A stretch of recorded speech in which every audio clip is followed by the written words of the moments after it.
Assalamualaikum warahmatullahi wabarakatuh. Waalaikumsalam. Selamat sore, salam sejahtera untuk kita semua. Podcast kali ini saya kedatangan tamu yang sangat istimewa, yaitu Bapak Kepala Badan Riset Inovasi Nasional, Bapak Dr. Laksana Trihandoko. Alhamdulillah, mudah-mudahan berberkah Pak ya. Terima kasih Kehadiran Bapak Pak di sini. Sadi. Tema yang akan kita angkat tidak tanggung-tanggung ya. Arah kebijakan dan strategi riset dan inovasi nasional. Wih, cukup berat ya. Memang beliau bidangnya Bapak ya. Tapi sebelum kita mulai kita salaman dulu Pak. Terima kasih Pak Sadli. Ini kita obrol santai mengenai bagaimana sih sebenarnya arah kebijakan dan strategi riset inovasi nasional ya. Jadi mungkin pertama kalau mau menjelaskan biodata singkat Pak, mungkin banyak belum tahu pemirsa ya. Bapak itu S1-nya di mana, S2 di mana, S3-nya di mana gitu, dan apa bidangnya Pak. Nanti dalam perjalanannya kita eksplor lebih lanjut ya. Silakan Pak. Makasih Pak Sadli. Jadi Pak Sadli ini senior kami semua di BRIN ya. Salah satu senior ya. Ya, dan kebanggaan buat saya. Terima kasih Pak Sadli atas undangannya sehingga bisa bertemu sekaligus silaturahmi. Ya. Jadi saya saat ini kepala BRIN, tapi sebenarnya saya itu aslinya dan masih ya sebenarnya meskipun sekarang sementara nggak aktif tentu, itu adalah periset di bidang fisika teori. Oh, fisika teori ya? Fisika teori, ya dulu saya, kalau istilah kami di IAB ya, Ikatan Alumni Habibie, itu saya itu salah satu anak intelektualnya. Ya, betul. Eyang Habibie. Eyang Habibie. Kira-kira begitu. Cucu intelektual Eyang Habibie. Ya, jadi saya dulu menyelesaikan S1 sampai S3 di Jepang. Terakhir saya pindah-pindah, terakhir saya di Hiroshima. Oh, gitu. S1 sampai S3 Jepang ya? Ya. Oh. Ya, tapi setelah itu saya kerja cukup lama di Eropa setelah lulus di Jepang sampai terakhir di tahun 2000-an di Hamburg ya. Ya, tempat yang Habibie juga. Ya. Setelah turun jadi presiden kan beliau bersama ibu di Hamburg ya. Jadi kami kayak satu kecamatan gitu. Kira-kira begitu. Iya. Ya Pak, ini menarik sekali ya. Pokoknya memang ditempa di Jepang ya, budaya Jepang itu S1 sampai S3 ya. Dan saya pikir banyak sekali yang bisa diambil positifnya kalau sekolah di Jepang itu kan. Banyak sekali bisa kita ini, tapi bagaimanapun juga ya kemampuan Bapak itu pasti ditunjang lah kemampuan ya, sehingga bisa menyelesaikan studinya di Jepang dengan setelah itu bekerja juga ya.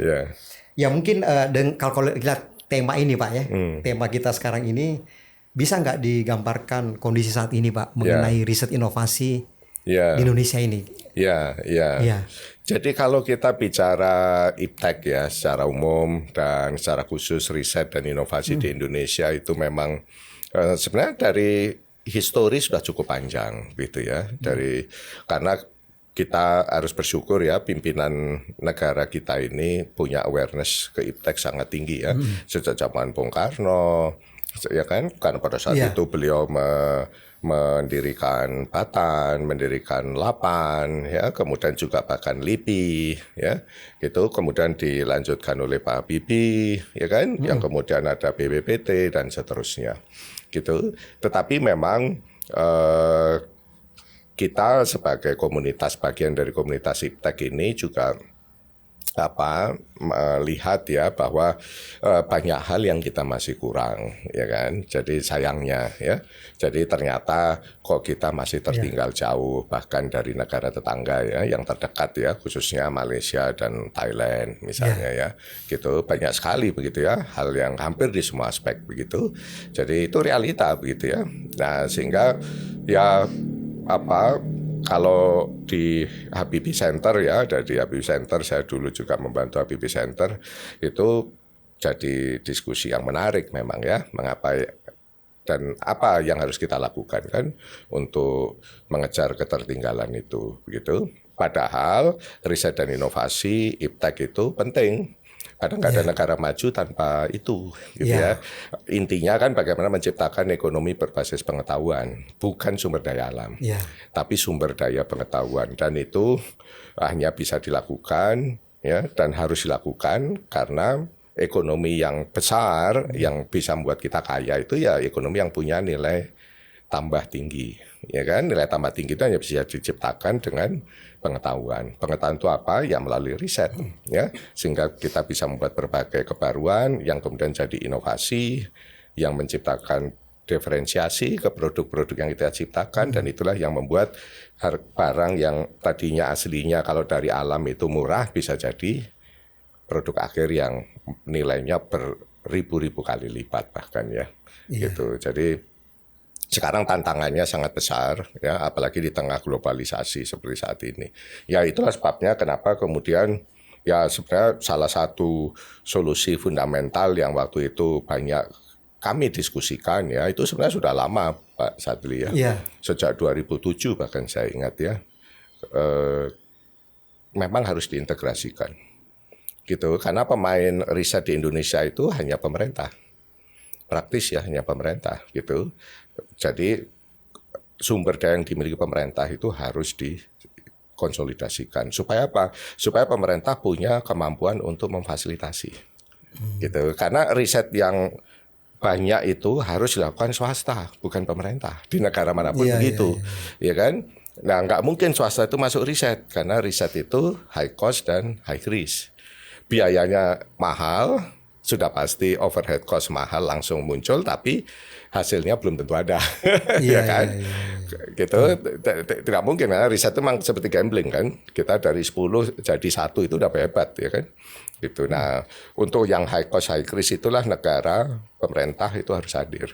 Gitu. Nah, bagaimana pemerintah bisa hadir kalau notabene pelaku riset ya dan inovasi yang lembaga pemerintah sampai sekarang ya didominasi lembaga pemerintah ini masih kesulitan.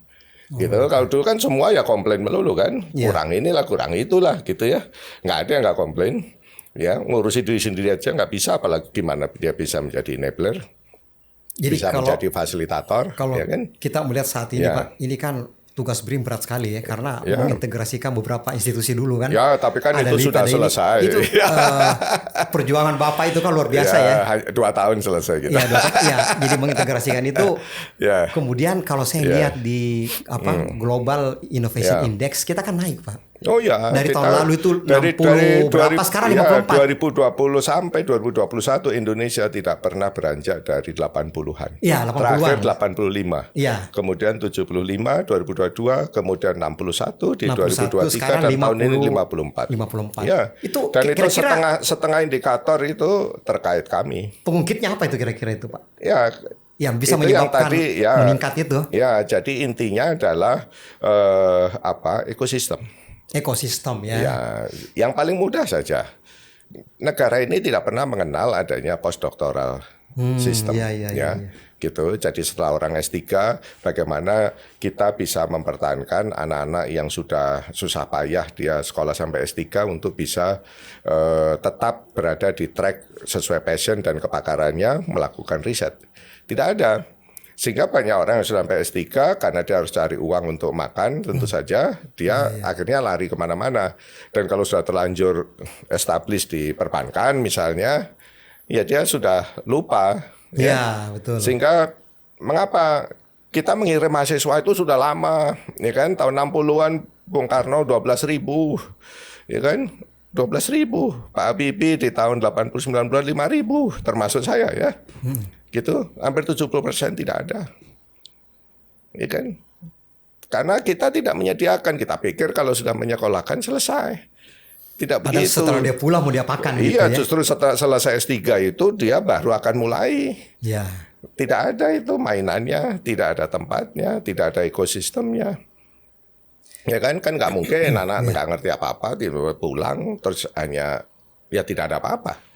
Ya kan, tidak ada sistem hibah riset yang kompetitif dan terbuka, tidak ada sistem postdoc, dia tidak ada skema untuk mensupport dia kalau meng-hire mahasiswa S2 S3, ya kan? Dan otomatis kita tidak bisa menciptakan generasi baru. Padahal di Malaysia program postdoc itu dari tahun 2000-an saja sudah ada, gitu ya. Sudah lama ya. Sudah lama. Itu kan komponen yang paling basic ya sebenarnya untuk ekosistem iptek secara keseluruhan begitu ya, sehingga akhirnya apa, kita mengirim orang terus saja untuk menciptakan orang, tapi orang tidak pernah kita kemudian orang-orang ini menjadi pencipta orang baru di negara kita.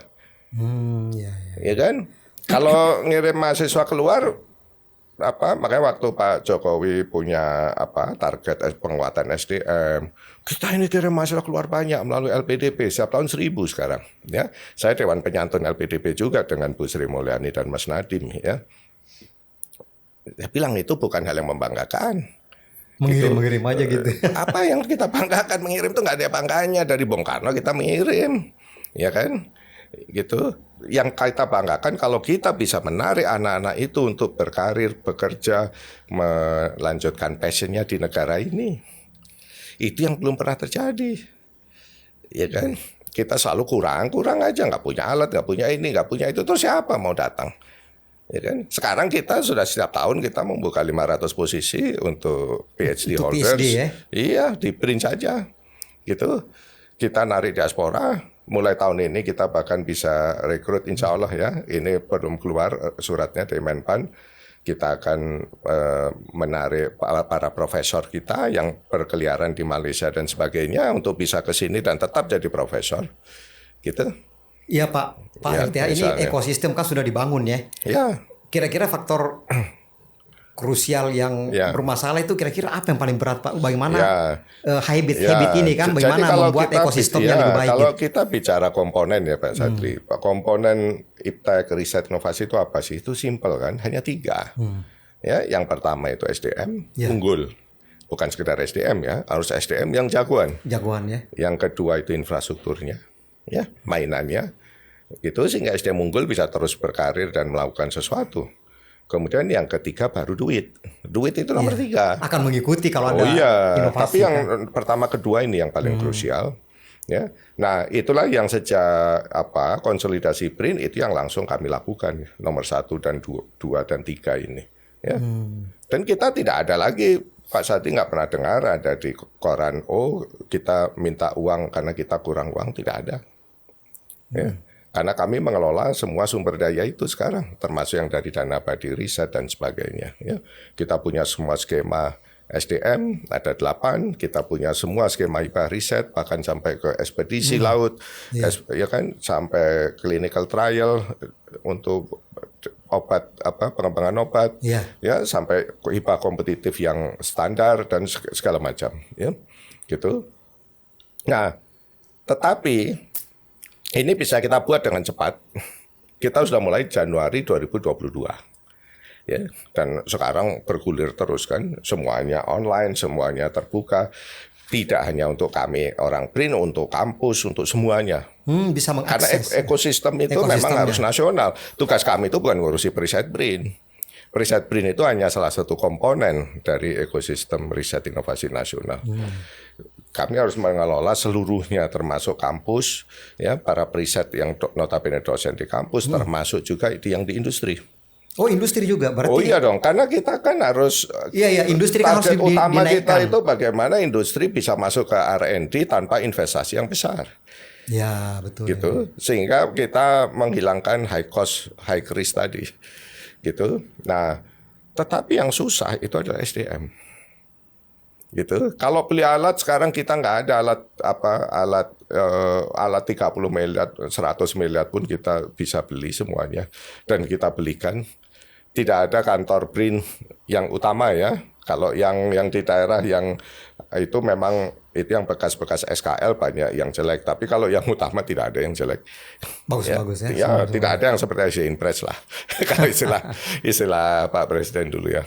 Gitu, kantor kayak Asian Press kira-kira begitu. Ya. Kita bisa bangun dengan cepat.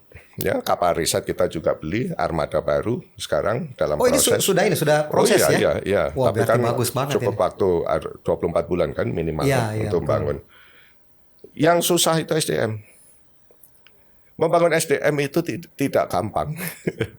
Karena ada yang sudah menjadikan dokter saja 5 tahun belum tentu jadi.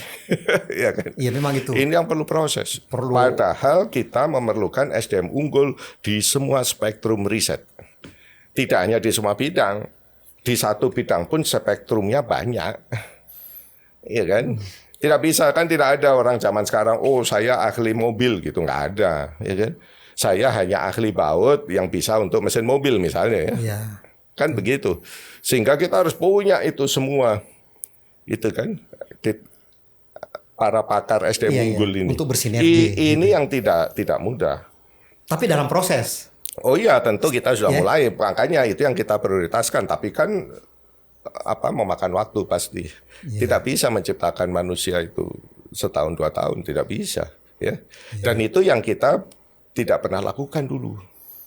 Sejujurnya itu yang jadi masalah.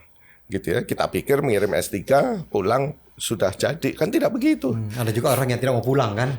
Ya bagaimana mau pulang, wong memang tidak ada apa-apa deh. Iya, Ya kan? Saya pun mengalami hal yang sama. Mengapa saya juga tidak langsung pulang pada saat itu? Saya jujur saja, saya pun hampir tidak pulang sejujurnya ya, gitu. Jadi kan tidak bisa begitu negara ini, iya kan? Gitu. Kita tidak memaksa semua orang pulang, ya kan? Oh, you kalau bisa kontribusi di luar negeri malah lebih baik, gitu. Kalau memang kontribusi bahkan bisa dari mana saja. Tetapi negara ini tidak memberikan opsi bahwa Anda tidak ada alasan tidak pulang. Ya, negara ya. Negara harus memberikan opsi bahwa Anda punya pilihan pulang. Masalah Anda pulang benar atau tidak tentu urusan masing-masing. Tapi negara ini harus memberikan opsi bahwa anak-anak terbaik di negara ini, dari negara ini itu punya opsi. Kalau pulang ke Indonesia, they can do something nice, gitu. Kira-kira begitu kan. Nah, sekarang itu yang sudah kami lakukan. Dan makanya kita sudah menarik ratusan setiap tahun ya. Gitu. Jadi bukan lagi kita sekedar ngirim, gitu. Bahkan sekarang kami S2 S3 malah kita lakukan di Indonesia. Bagaimana kampus kita bagaimana kerjasama dengan PTNBH khususnya gitu melalui program Degree by Research. Bagaimana riset di Indonesia bisa maju kalau anak S2 S3 tidak di Indonesia? Iya kan? Dulu hanya S1 semua, tahun 2000 saja semua kampus punya cuma S1. Pak Sadli pasti ingat ya. Gimana mau riset, gimana mau bicara world class university? Nonsense. Kalau dia tidak punya, karena yang melakukan riset itu notabene anak S2 S3. Ya kan? Gitu loh. Kalau anak S2 S3 isinya hanya orang-orang yang sudah bekerja dia cari gelar, ya tidak ada riset. Program kami sekarang bagaimana membuat anak-anak fresh S1 bisa langsung S2, bisa langsung S3 tanpa jeda, sebelum 27 dia sudah doktor. Ya, langsung ya berarti ya. Ya, dan bahkan kami ada postdoc-nya. Sehingga kita bisa memaintain para pelaku riset ini sejak dia masih awal. Gitu, dan dia masih bisa hidup sampai 27 dia doktor, kemudian dia bisa postdoc. Ya kan? Jadi kalau ekosistem ini tidak dibangun, ya, gitu. Kalau sampai anak S1 bolehlah Pak Sadli membiayai putra putrinya, ya, saya juga, ya. Tapi kalau udah S2 S3 kan kita, iya betul, targetnya kan, sudah ini. nggak pantas juga kan katanya, ya, gitu loh. Iya. Kalau di luar negeri kan juga sama, umumnya itu kan ada scholarship, ya. Gitu. Tapi aktivitas di dalam negeri. Nah, bagaimana supaya aktivitas di dalam negeri bisa naik, ya? Itulah kita undang ada sistem visiting professorship dari luar, orang-orang terbaik dari luar. Kami postdoc kami juga mengundang postdoc dari luar, ratusan kami tiap tahun, gitu. Jadi kita malah begitu sekarang. Jadi bukan orang kita yang cari-cari ke luar negeri. Kalau itu dilakukan itu bukan brain drain.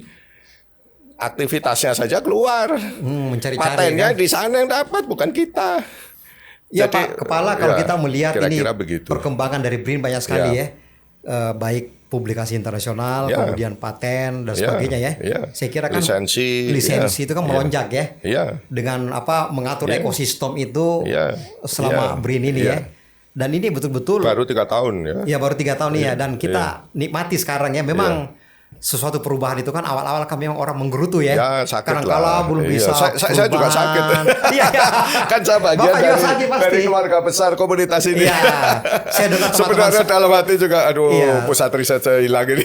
teman-teman saya gitu juga Pak. Ada yang stres. Saya bilang kalau kamu stres tenang. Pensiun dini aja kalau sudah nggak tahan gitu. Iya. Memang dewa awal memang susah memang kalau perubahan itu memang untuk Betul. Dan yang kita perubahan. pikirkan, Iya. yang selalu saya sampaikan ke teman-teman, yang kita pikirkan itu generasi setelah kita.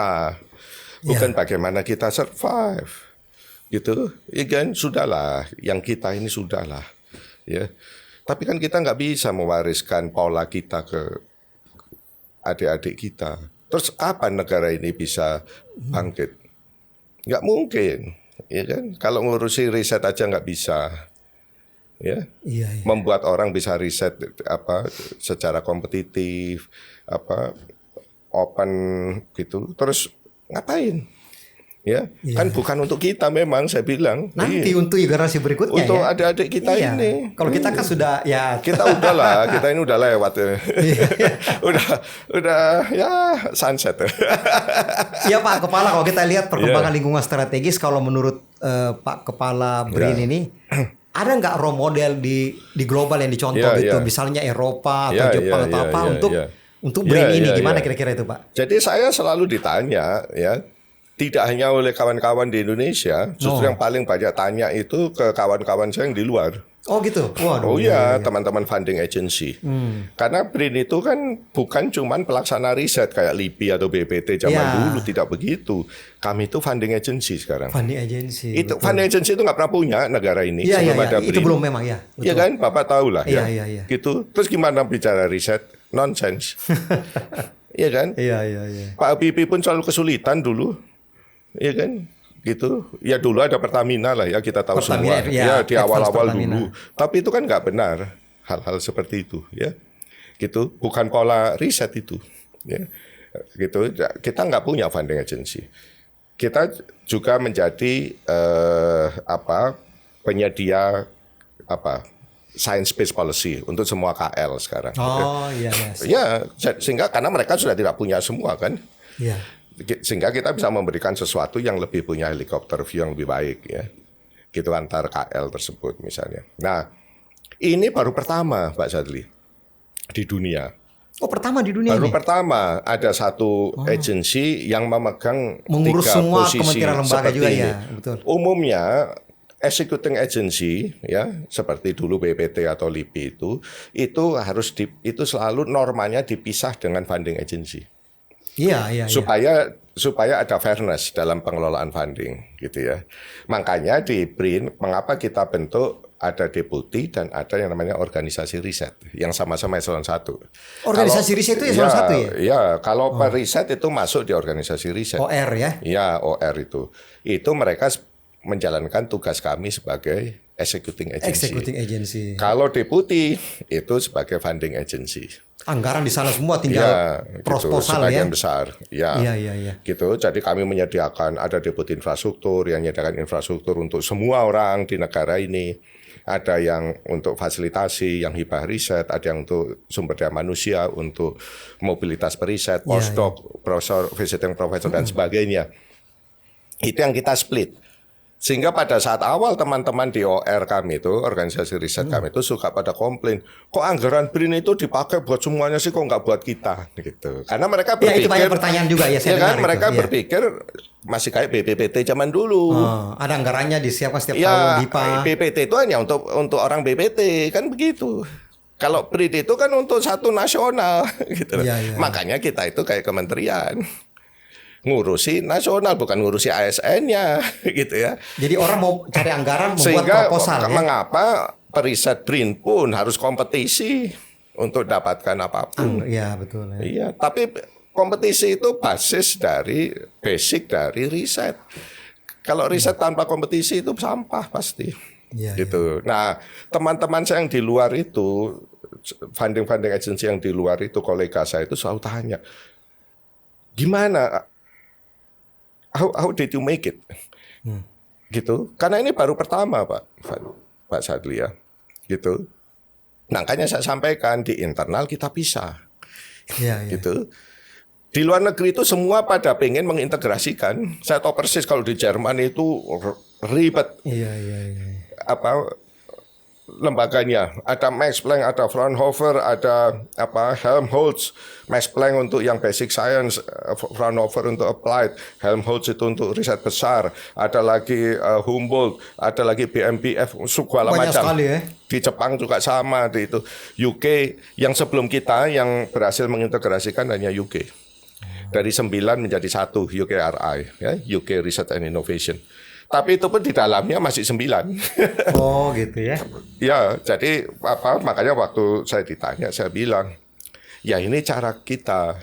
Dan kita tuh jadi benchmark sekarang. Iya, justru itu ke pertama jadi kan. benchmark. Iya, oh caranya ada cara begitu. Gitu. Jadi di dalam yang dipisah habis itu antara yang executing sama funding. Nah, mengapa ini penting? Karena tujuan kita itu untuk menurunkan unit cost dari riset. Coba bayangkan, kalau sekarang kita mau memfasilitasi farmasi untuk mendevelop obat di BRIN, ya, perusahaan farmasi. Kita punya perisetnya, kita punya alat jelas, ya, komplit, juga. Ya kan, alat untuk risetnya, alat untuk uji klinis, ya, untuk uji praklinis, yang dengan animal, yang dengan segala macam, yang kalau infeksius pun juga bisa, ya. Tapi kita punya perisetnya juga, ya. Sehingga kenapa skema pembiayaan di BRIN itu selalu tidak boleh beli alat, karena alatnya kami yang nyediain. Oh gitu ya. Iya, kalau enggak semua orang mau beli alat. Akhirnya banyak alat-alat yang sama iya, gitu kan. Terus idle. Iya betul. Iya kan? Di luar negeri saja idle, apalagi di Indonesia yang komunitas risetnya masih kecil, aktivitas risetnya juga tidak masif ya. Idle. Padahal alat itu lifetime-nya ada. Ya. Dipakai nggak dipakai 10 tahun dia pasti obsolete, udah nggak ada gunanya. Lagi gitu kan? Iya, atau 5 tahun nggak ada gunanya, ya. Udah. Jadi alat itu kan kalau perlu 24 jam. Nah, kenapa kita bikin open infrastructure? Alat itu tidak dipegang. Jadi pusat riset kami itu nggak punya meja, nggak punya alat, nggak punya lab, hanya punya manusia. Punya manusia. Ya? Oh iya, tapi kalau pakai alat dia harus ngantri. Sama seperti yang lain. Gitu, kita memastikan bahwa alat itu utilisasinya tinggi, yang kedua maintenance-nya benar.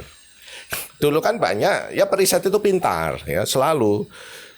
Pasti pintar, tetapi kepintaran periset itu selalu sempit. Tapi dalam, itulah periset, ya kan? Periset tidak. Dia bukan generalis, kalau generalis itu manajer. Periset itu pasti sempit tapi dalam, sehingga dia nggak paham. Bahkan di bidang saya pun, kalau saya bicara fisika material misalnya, itu saya nggak paham. Atau sesama orang fisika material pun, orang pegang magnet sama semikonduktor, dia mungkin saling nggak paham. Gitu, karena saking dalamnya, ya kan. Jadi makanya kita profesional itu kan itu sempit tapi dalam. Kalau manajer dangkal tapi lebar ya kan, gitu. Jadi, nah karena itu kalau dia kayak dulu dia diserai alat, dia hanya akan memakai sesuai kemampuan dia saja. Padahal alat itu makin kesini kemampuannya itu makin banyak. Dia nggak paham. Dia nggak paham juga cara mengoperasikan yang benar. Kenapa alat kita 2-3 tahun habis itu rusak. Kalau rusak nggak bisa memperbaiki, ya kan? Akhirnya mangkrak kan. Banyak alat kan masih dalam plastik pun sudah obsolete, ya. Karena dia hanya pengen-pengen saja. Tapi kalau kami sekarang, kalau ada permintaan alat, kita plenokan, dibahas. Lintas ini. Oh, itu saya mau pakai juga. Kalau di saya makainya begini. Misalnya orang life science ya, orang hayati. Tapi orang material juga, oh iya kita juga pakai juga, tapi kita pakai yang untuk begitu. Misalnya. Jadi malah orang jadi belajar. Jadi alat itu dikoordinir oleh infrastruktur, Pak. Infrastruktur, ya? Iya. Pokoknya di situ semua pengadaan berdasarkan masukan dan di pleno itu ya. Iya, kemudian kita sepakati di pleno. Oh, ini bakal pakai. Wah, ini belum perlu beli. Kita karena pemakainya baru sedikit, ya udah lebih baik ke luar negeri aja. Kita biayai ke luar negeri, yuk pakai di sana dulu. Efisiensi juga di situ kan. Oh iya, jadi kita ada rasional. Tidak maunya dari periset aja. Dulu kan begitu. Tidak ada yang melakukan check and recheck. Iya betul. Padahal riset itu harus selalu based on review. pihak lain.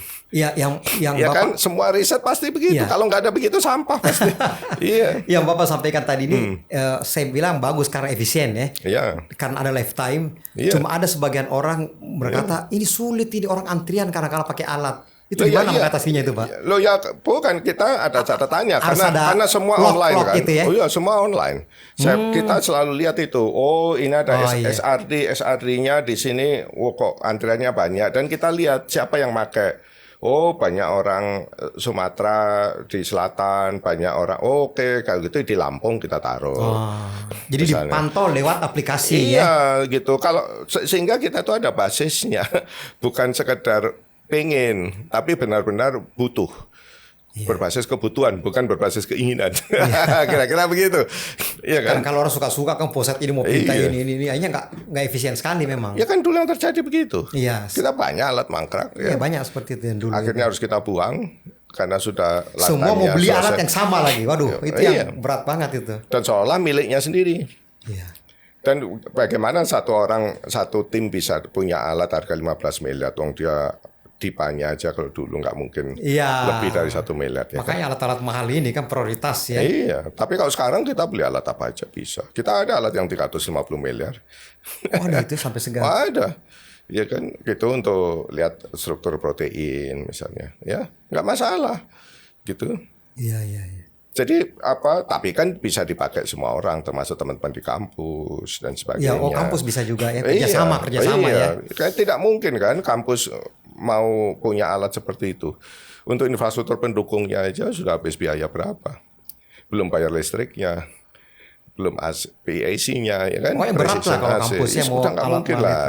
Iya, lebih baik kita fokus ke risetnya kan, gitu. Ini Pak Kepala, semua ujung-ujungnya kan sumber daya manusia ya yang unggul tadi. Itu strategi Bapak itu bagaimana ya untuk menghasilkan SDM yang unggul? Ya, kalau banyak yang lulus pensiun berganti lagi kan. Nah, itu strategi apa yang Jadi Bapak lakukan? kalau tadi yang seperti saya sampaikan, kalau kita bicara infrastruktur, gedung, alat, itu kita setahun bisa lakukan. Tapi kalau manusia tidak bisa begitu. Ya kan? Tidak bisa shortcut, tapi kita bisa percepat. Ya kan? Nah, itulah sebenarnya percepatan itu yang kami lakukan. Caranya bagaimana? Caranya adalah ya seperti yang umumnya dilakukan juga. Ini kan sudah best practices umum ya di negara manapun. Itu tadi kami punya misalnya yang namanya degree by research. Gitu. Degree by research. Ya, jadi itu dengan PTNBH ya kami lakukan. Jadi dia di-enroll di salah satu PTNBH terdekat sesuai bidangnya, kemudian tapi dia melakukan riset dan tidak berbasis course. Dia berbasis kelas ya. Jadi dia melakukan riset di pusat riset kami, kolaborasi dengan pembimbing yang dari kampus dan juga pembimbing dari kami. Nah, itu bisa mempercepat proses ya tidak molor-molor lah minimal ya. Gitu. Yang kedua, aktivitas risetnya jadi dinamis kan. Iya. Gitu. Karena kan ini anak-anak yang fokus. Iya kan? Dia masih belum ada tanggungan, baru umur 21, 22, ya kan? Masih semangatnya gitu ya. Oh iyalah. Terus dia ada mimpi kan. 27 saya sudah doktor di bidang yang sangat spesifik ya kan. Tentu itu sesuatu yang sesuatu pasti ya. Infrastrukturnya sudah meskipun dilengkapi. Kita tidak mewajibkan mereka harus jadi akademisi, tidak. Kita tidak ada lagi sekarang mewajibkan begitu. Gitu. Justru kita lihat nanti dari anak waktu dia lulus S2 mana yang bagus didorong ke S3, yang S3 didorong ke postdoc dan seterusnya ya. Baru nanti bisa masuk jadi ASN misalnya yang terbaik. Itu sehingga kita sudah melalui proses itu. Sehingga yang jadi di ASN itu benar-benar orang yang memang sudah nggak mungkin keliru. Gitu. Karena sudah prosesnya itu ya. Iya, di luar negeri kan begitu. Tapi kalau di kita dulu kan dari S1 udah di PNS kan, itu kekeliruan terbesar. Iya. Sehingga yang jadi kan paling 20%. Yang 80% kemana? Jadi deadwood. Jadi beban. Mohon maaf sekali nih. Itu semua pimpinan termasuk Pak Sadli dulu. Kita kan dulu S1 sudah masuk pegawai negeri kan. Iya, mengalami itu. Tapi yang bisa benar-benar jadi berapa persen? Saya ngurusi PNS LIPI sejak 2005 sampai 2017 ya. Hanya 30% di LIPI saja. Saya yakin tempat lain lebih rendah lagi pasti. Di LIPI saja yang sangat saintifik aja hanya 20%, 30%. Jadi itu maksud saya dia benar-benar jadi S3 di bidang yang seharusnya. Itu baru jadi S3 loh ya, belum tentu jadi periset. Ya, ada lagi berikutnya kan itu next step. Gitu, iya. Makanya sekarang yang masuk BRIN untuk periset ya harus S3. Prosesnya dari apa ya? Dari ini tadi, anak-anak ini tadi. Jadi kalau di BRIN dia belum S3 nanti gimana itu? Tisundini atau? Ya kita dorong S3. Kalau dia nggak S3? Ya otomatis kesulitan lah pasti. Sulit kan karena kurang gitu ya, masih kurang. Iya, pasti kurang. Iya, dan nggak nyaman juga kan. Yang muda-muda sudah doktor gitu ya. Iya. Ya memang seharusnya begitu. Kalau di luar negeri kalau ada tim riset 5 orang itu beneran memang periset. Iya. Iya kan? Iya. Tidak ada yang jadi beban. Kan begitu harusnya. Iya kan? Selama ini kan kita, ya mohon maaf sekali, ini kan banyak yang jadi beban, tapi sehingga anggaran itu kayak dibagi-bagi juga, itu yang nggak betul. Iya kan? Makanya kami berbasis kompetisi, dia harus kompetisi. Sebenarnya kita nggak peduli juga USS 3 atau biar apa. orang berjuang gitu Pak ya. Lo iya dong, riset harus begitu. Mendapatkan funding itu kan. Iya, riset kok dibagi-bagi. Bagi-bagi itu kan kayak lembaga administrasi. Iya, ini Pak LTH ya. Jadi kalau kita lihat tadi kan BRIN itu kan sudah mengintegrasikan semua peneliti periset dari kementerian lembaga lain. Nah, bayangan saya itu kementerian lembaga lain kan perlu juga misalnya inovasi-inovasi itu. Bagaimana BRIN mendeliver gitu atau dari awal kerjasama dulu sejak awal gitu. Misalnya contohnya ya instansi-instansi lain kan. Anggaplah contohnya BMKG lah contohnya. Itu kan butuh seismograf. Produksi dalam negeri kita harus bikin sendiri karena lebih mahal di luar kan. Apa sistem prosesnya merah putih. Itu bagaimana gitu Pak kerjasamanya? Apa dari awal kita kerjasama atau? Ya, jadi kan kalau sudah dipusatkan ke BRIN semua ini. Kalau kami begini, jadi itu selalu kami buat secara alami berbasis bisnis. Ya, jadi kalau kita mau maju membuat ekonomi berbasis pengetahuan itu ada dua sisi risetnya dan sisi bisnisnya. Gitu. Nah, ini tidak boleh lunturkan salah satu. Termasuk sisi bisnis. Kalau BMKG mau beli aja. Karena urgent. Alat yang sesuai spek. Gitu. Apakah kemudian ini bagusnya ini mestinya bisa dibikin di Indonesia. Silakan disampaikan baik ke kami maupun ke mitra-mitra bisnis kami. Karena kami ini kan banyak mitra bisnis. Banyak ya. Karena kami memfasilitasi mereka. Kalau memang secara bisnis itu make sense, ya pasti mereka akan masuk. Jadi kalau yang seperti itu harus di-lead oleh bisnisnya. Iya, kalau tidak nanti makan APBN terus. Atas nama merah putih, atas nama karya anak bangsa. Padahal kan nggak semua barang harus kita bikin. Nggak ada negara bikin semuanya sendiri. Iya kan? Gitu. Jadi harus ada sisi bisnis yang dilihat. Gitu, yang melihat sisi bisnis. Itu siapa? Ya pemain bisnis. Makanya di mahasiswa kami itu yang tadi saya sampaikan dia itu tidak harus jadi akademisi. Ada yang S2 selesai merotol, nggak apa-apa. S3 selesai tapi saya nggak mau ke akademis, saya mau ke bisnis. Itu malah bagus. Karena dia punya sense dan punya pengetahuan yang memadai untuk berbagai teknologi terkait tadi. Itulah yang pentingnya BMKG misalnya menyampaikan ke kami dan nanti kita kan ada banyak forum-forum interaksi. Dikomunikasikan untuk bersinergi kan. Sehingga anak-anak itu, ada pasarnya ternyata BMKG saja perlu 1.000. Gitu misalnya mantan mahasiswa atau yang sedang existing sekalipun. Gua mau bikin bisnis itu saja. Nah kalau dia bikin itu yang bisa kami fasilitasi. Minimal proses produksi dia tidak perlu invest, dia bisa pakai dulu. Kami ada mekanisme pinjam. Atau kalau masih harus ada yang diriset, dia bisa ngajak. Kan dia sudah tahu siapa periset yang jagoan di bidang itu. Itu sudah kan? Dia akan ngajak. Iya, secara alami. Itu yang terjadi di luar negeri juga kan. Profesor kan diajak, ya. Gitu, ini loh, saya punya ide ini karena BMKG ada nih off-takernya. BMKG mau beli 1.000 nih setiap tahun misalnya. Yuk, tapi saya belum ngerti nih, ini gimana kita riset bersama-sama. Oke, nanti jadi join paten, ya kan? Kemudian kami lisensikan ke dia. Gitu. Industri juga sehingga jalan. Kami itu memakai mekanisme bisnis karena itu urusan bisnis. Jadi jangan dicampur-campur. Ya, karena ini atas nama ini kita harus APBN kita masukkan. Itu jadi rusak semua. Karena apa? Karena motivasinya menjadi hancur. Justru merusak bisnis itu. APBN itu. Loh iya, makanya nggak ada yang jadi kan? Itu problem kami loh. Pas-pasan biasanya gitu. Nggak ada yang jadi, nggak ada yang sustain. Ya kan, karena dia tidak di-trigger, didorong, dipaksa untuk survive. Karena seolah-olah udah bisa hidup dengan APBN. Begitu APBN-nya putus, dia kelimpungan. Padahal kan sebenarnya itu bisnis beneran. Iya. Iya kan, yang obat juga begitu. Jadi kami tidak pernah memberikan dalam bentuk hard cash. Obat? Tidak ada, enggak apapun ya? Ke mitra itu. Tapi fasilitasi. Makanya saya bilang kita itu fasilitator. Di luar negeri juga sama, di Cina juga sama. Fasilitator. Jangan kasih uang. Kalau kasih uang itu udah lain ceritanya. Tapi kita kasih alatnya, bisa mengakses alatnya, bisa mengakses perisetnya, bisa riset bareng, nggak perlu bayar. Kami itu nggak perlu bayar. Tapi kalau jadi, wajib lisensi. Ada lisensinya. Ya, kan? Dan wajib royalti kalau sudah dijual. Jadi dia itu nggak ada risiko.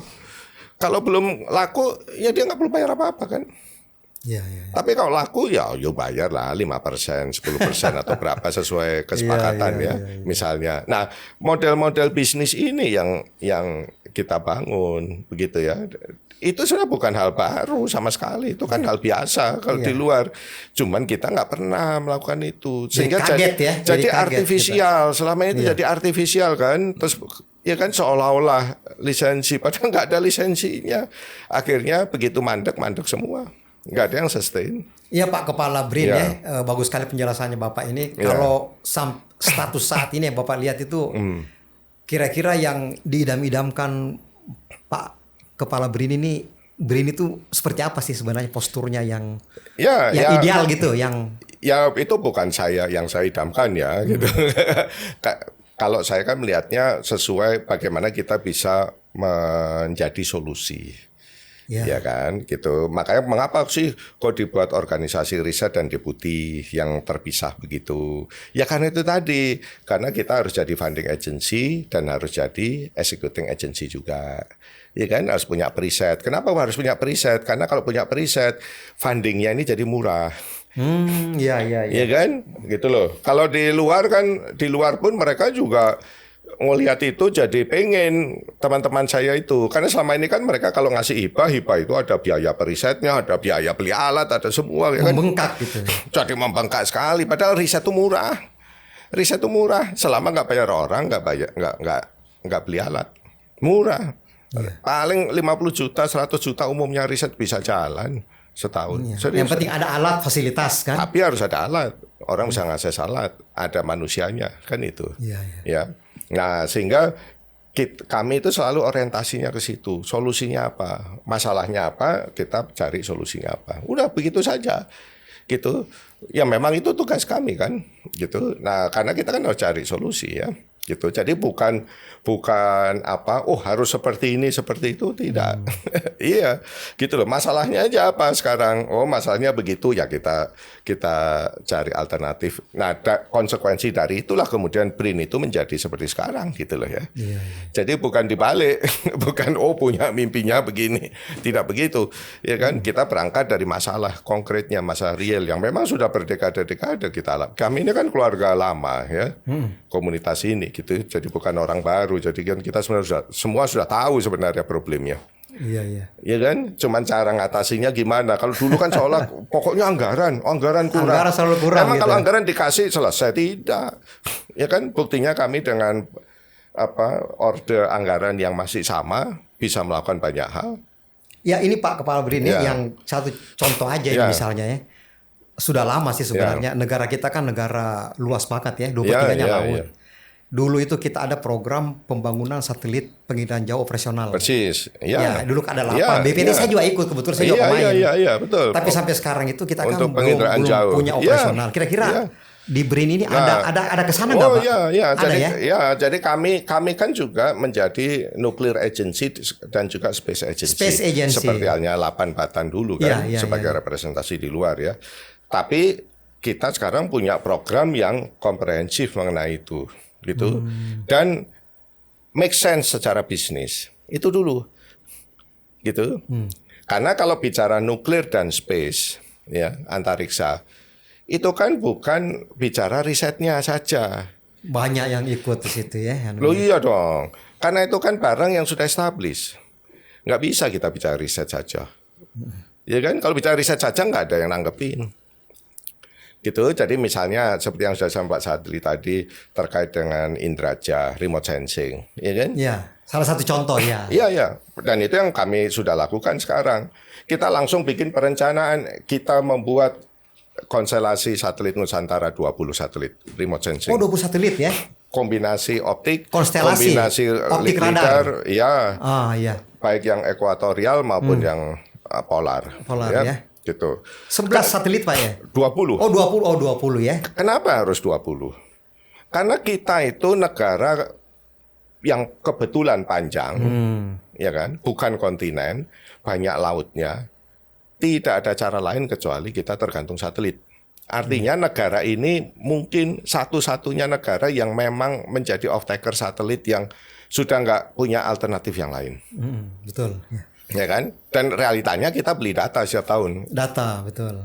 Ya, jadi dan kalau saya hitung kita itu beli data kalau mau beneran ya memprovide untuk semua kebutuhan itu bisa 0,5 triliun. Data aja ya? Beli data. Beli data, iya. Jadi kenapa kita harus beli data kalau begitu? Kita buat investasi saja.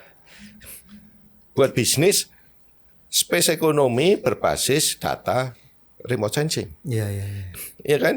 Tapi supaya jadi bisnis harus besar. Nggak bisa kita bikin eksperimental satelit. Udah nggak bisa begitu. Itu dulu itu. Nggak bisa, percuma. Tidak ada yang tertarik. Iya. Ya kan? Eksperimental terus kan repot. Begitu kita bikin begitu, bisnis bisa masuk. Nah, bagaimana kita mau membuat bisnisnya? Kita bikin bisnisnya itu basisnya adalah data remote sensing.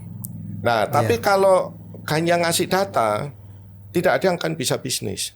Iya. Karena dia harus punya data center, dia harus punya tim developer, dan dia harus punya engine, back engine, karena masih raw data. Iya, raw data. Ya. Nah, jadi kami mengambil positioning BRIN sebagai data provider, raw data provider, sampai ke data yang sudah istilahnya koreksi atau apa? Ya, sudah siap dipakai aplikasi oleh platform apapun. Oh, gitu ya. Sehingga HPC-nya, high performance computing-nya kami yang sediakan back engine untuk multi input, multi output-nya kami yang develop. Aplikasinya kan bebas gitu. nanti kan. Silakan startup, company apapun bikin platform untuk kelapa sawit, platform untuk fishery zone, platform untuk climate untuk nanti mereka Macam-macam jualan gitu, ke BMKG, silakan, ya kan? Jadi mereka akan jualan by service, sehingga dia hanya investasi untuk develop platform, gitu. Data tahu-tahu sudah ada. Nah, kami akan minta lisensi dari setiap data yang dia pakai. Untuk mengganti biaya pembelian data dan maintenance operation dari computing sistemnya. Ini tuh sudah on the right track sekarang kita udah masuk, udah jalan. Ditargetkan kapan ini Pak? Sudah mulai? Tahun depan. Oh, tahun depan ya? Tahun depan. HPC sudah siap juga? Sudah siap kan? Iya, kan kita ada HPC-nya yang di Serpong sama di Cibinong. Iya, itu paling penting itu. Computing, kan? Loh, ya. Jadi, bisnis itu yang harus di-create. Gitu. Nah, itu satu sisi di paling hulu kan. Yang di hilirnya, ya, karena kita beli 20, bargaining posisinya kuat. Ya kan? Ya, 20 ya. Kita minta setengah minimal harus diluncurkan dari Indonesia. Itulah yang menjadi off-taker-nya spaceport pertama kita. Nah, kita tinggal tempatnya di mana, di Biak atau di Pamempek? Mungkin di Biak, nggak mungkin di Jawa udah nggak bisa. Iya. Itu kemudian bisa di Biak. Itu perkembangan teknologi lagi tuh kan sebenarnya bagus. Tetapi kita bangun dengan model bisnis saja tanpa PPN. Karena apa? Karena sudah ada off-taker-nya. Kan minimal udah 10. Iya. Iya kan? Gitu. Ini yang sedang proses negosiasi dengan mitra luar negeri. Jadi kita mitrakan dengan mitra operator nanti spaceport itu. Tapi yang kami wajibkan hanya bahwa itu harus menjadi komersial spaceport yang open. Yang open. Sama kayak bandar udara Cengkareng kayak begitu, ya kan? Sehingga dia akan sustain secara bisnis. Sekaligus kita mitrakan juga semua ground station. Dari Biak sampai Agam. Iya. Yang di Agam yang baru akan kita bangun, ya. Gitu. Jadi yang paling timur dan paling barat. Sehingga kita harus ngontrol sendiri nanti. Iya. Sehingga kita bisa ngontrol sejauh mungkin lah ya, paling timur sampai paling baratnya. Gitu misalnya ya. Karena ground station itu selama ini juga cost center. Padahal kan ground station harus di open seharusnya. Dengan operator luar negeri yang punya market global. Sehingga MO-nya, maintenance operation cost-nya bisa di Parepare masih jalan Pak ya? Masih. Parepare dengan Pekayon juga ada kalau nggak salah. Masih, jadi di Biak, di Parepare, Kalimantan, kemudian di Pekayon dan nanti di Agam. Di Agam ya. Udah cukup kan itu sebenarnya. Gitu. Nah itu kan sebenarnya harus di open. Kenapa semua orang PSN, Indosat, Lintas Arta semua harus punya ground station sendiri? Ya kan? Iya. Kenapa juga BRIN harus punya ground station kalau nggak punya satelit? Buat apa ground station? Loh, itu pertama kali saya sampaikan ke teman-teman. Oh iya, gitu. Baru terpikir kan teman-teman. Jadi kita ini mengubah pola pikirnya itu jangan PNS gitu loh. PNS kan nggak mikir karena tiap tanggal 1 dia dapat gaji. Iya. Tapi kan nggak bisa begitu lagi di era sekarang. Ya PNS itu harus berpikir lebih dinamis, lebih agile, harus lincah. Bahwa ini gitu. Uang yang diamanatkan ke kita, bukan untuk kita gitu. Duit ini, iya kan? Iya Pak Kepala BRIN. Wah ini begitu. Luar biasa sekali, sangat mendalam dan saya mudah-mudahan pemirsa paham ya bahwa BRIN itu apa sih yang dilakukan gitu kan? Kan selama ini banyak pertanyaan, tapi kalau kita mendengar tadi dari Bapak itu sudah sangat kapal riset gitu. Juga sama Pak Sadli. Pak Sadli kan juga, tahu. Iya, kapal riset harus dioperasikan oleh global operator. Kalau tidak kapal riset itu idle. Sudah proses sekarang ya. Kapal riset itu satu kapal harus 320 hari setahun. Kalau perlu nggak ngedok. Biaya layarnya itu kan? Ngedok waktu maintenance saja. Iya, kalau kapal riset ngedok itu kita rugi. Betul. Iya kan? Harus jalan terus. Hari layar kan istilahnya itu. Hari layar. Sailing days ini harus dipenuhi. Gitu. Itu yang kita penuhi sekarang. Kita biayai satu hari layar itu 150-an juta di luar BBM ya. Kami biayai itu. Terus kita open ekspedisinya sehingga teman kampus 110 fakultas kelautan tuh nggak pernah ke laut kan selama ini. Iya. Hanya di pesisir ya. Iya pesisir banyak kan? Ya. Iya. Bagaimana dia bisa tahu laut? Laut kita nggak tereksplorasi begitu. Laut aja, belum lagi laut dalamnya lagi kan? Wah, boro-boro ya. Gitu. Kira-kira begitu. Iya, saya pikir Pak Kepala BRIN luar biasa sekali ya. Kalau kita mau bahas ini nggak kelar-kelar sampai berapa jam gitu kan? Iya, nanti Pak Sadli sakit ini. Saya pikir ini sudah cukup sekali. Terima kasih sekali Pak LTH Terima kasih banyak Pak Sadli. Atas kehadirannya di sini, suatu kebanggaan bagi kami. Appreciate. Mudah-mudahan pemirsa bisa mengerti gitu Pak ya. Mungkin demikian saja, kita cukupkan saja. Terima kasih banyak. Semoga bermanfaat ya. Sehat selalu. Ya, Bapak juga sehat ya. Bagaimana memimpin BRIN bisa menjadi hebat gitu Pak ya. Ini untuk negara inilah. Untuk negara. Untuk periset berikutnya. Mudah-mudahan apa yang Bapak lakukan bisa mendapatkan kelancaran dari Yang Kuasa ya. Demikian pemirsa obrolan kami dengan Bapak Kepala BRIN, Bapak Dr. LT Handoko. Jadi mudah-mudahan bisa bermanfaat. Terima kasih. Wabillahi taufiq wal hidayah. Wassalamualaikum warahmatullahi wabarakatuh. Sehat selalu Pak Sadi.